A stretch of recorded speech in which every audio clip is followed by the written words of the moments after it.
Hello दोस्तों, मैं हूं आपका दोस्त अमित और आज हम बात करने वाले हैं एक ऐसी सीरीज के बारे में जो आपको झकझोर देगी। जी हाँ दोस्तों, हम बात कर रहे हैं the hunt, Rajiv Gandhi assassination case. और दोस्तों, ये सिर्फ एक पॉलिटिकल थ्रिलर नहीं है, ये इंडिया की सबसे ज़्यादा चौंकाने वाली पॉलिटिकल मर्डर मिस्ट्री का पर्दा फाड़ने वाली सिनेमैटिक दस्तावेज है। तो चलिए दोस्तों, उतरते हैं इस केस के सबसे गहरे राज में। कहानी, किरदार, साजिश और वो एक सेकंड जिसने देश का भविष्य बदल दिया। ये सीरीज शुरू होती है 1991 के उस ब्लास्ट से।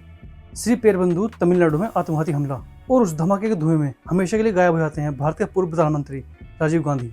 द हंट का पहला एपिसोड ही आपको टाइम मशीन में डाल देता है। Footage, real intelligence file, reconstruct किए गए सीन, सब कुछ इतनी बारीकी से दिखाया गया है कि आप अपने आप को भी वही महसूस करेंगे। टोन डॉक्यूमेंट्री जैसा है, लेकिन थ्रिलर फिल्म के टेम्पो में है। नरेशन काम बट चिलिंग, जैसे कोई जासूस अपनी फाइलें पढ़ रहा हो।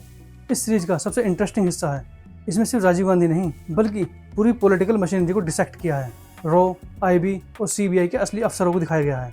श्रीलंका के लिट्टे का चेहरा पहली बार इतने विस्तार से स्क्रीन पर दिखाया गया है। आत्मघाती हमलावर धनु और उसका कनेक्शन प्रभाकरण से। यहाँ सिर्फ राजनीति नहीं है बल्कि पूरा आतंकवादी नेटवर्क है जो भारत की सत्ता को उखाड़ फेंकने की पूरी प्लानिंग कर रहा था। दोस्तों, अब आते हैं उस हिस्से पर जहाँ पर सीरीज आपको बांध लेती है। इन्वेस्टिगेशन, कैसे सीबीआई की एसआईटी बनाई गई, कैसे फोरेंसिक एक्सपर्ट ने बेल्ट बकल, कैमरा और ब्लास्ट रेजिड्यू से कैसे क्लू निकाले, और सबसे चौंकाने वाली बात, आत्मघाती हमला कैमरे में कैद हुआ। सीरीज हर एंगल से आपको सस्पेक्ट के साइकोलॉजी, उनके मूवमेंट और इंडिया के इंटेलिजेंस फेलियर को दिखाती है। मूवी में काफ़ी जगह पर इमोशनल मूवमेंट्स भी हैं, जैसे कि एक सीन में एक अफसर कहता है, हम लोग साजिश की रिपोर्ट करते रहे पर किसी ने सुना नहीं। अब दोस्तों, सवाल ये उठता है, क्या ये सच में लिट्टी की साजिश थी या फिर कोई बड़ी राजनीतिक साजिश? IPKF का श्रीलंका भेजे जाने का निर्णय, राजीव गांधी की उस पॉलिसी के खिलाफ तमिल टाइगर्स की नफरत और भारत के पॉलिटिकल पार्टियों का उस वक्त का कोल्ड वार। और दोस्तों, सीरीज साफ करती है कि ये कोई आतंकवादी हमला नहीं था, ये एक पूरी रणनीति थी, एक साइलेंट वार जो संसद में कभी नहीं लड़ा गया बल्कि सीमाओं पर लड़ा जा रहा था। दोस्तों, मूवी को डायरेक्ट किया है राजीव आचार्य ने, जो पहले भी कई इस तरह की मूवी डायरेक्ट कर चुके हैं। कैमरा हर डिटेल को उठाता है, अफसर का पसीना, ब्रीफिंग की अर्जेंसी और राजीव गांधी का वो आखिरी इवेंट। और दोस्तों, बात करें परफॉर्मेंस की, तो हर एक्टिंग रियल लगती है, कोई ओवर ड्रामेटिक नहीं।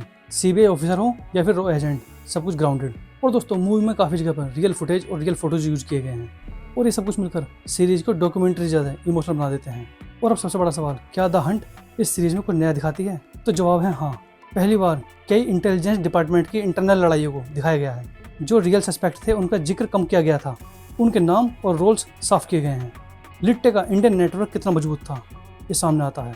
लेकिन नहीं, ये सीरीज कोई नई थ्योरी नहीं बनाती और न ही किसी पर बेवजह आरोप लगाती है, और यही इसकी खास बात है, फैक्ट के साथ कहानी। दोस्तों, द हंट सिर्फ एक वेब सीरीज नहीं है, ये एक जरूरी डॉक्यूमेंट है। अगर आप real life crime, political thriller और इन्वेस्टिगेशन ड्रामा के फैन हैं तो ये सीरीज आप ही के लिए है। तो दोस्तों, अगर आपको वीडियो पसंद आई हो तो वीडियो को लाइक और चैनल को सब्सक्राइब जरूर करें, और जुड़ रहे हैं हमारे साथ इस तरह की मजेदार वीडियोज़ के लिए। मिलते हैं अगली वीडियो में, तब तक के लिए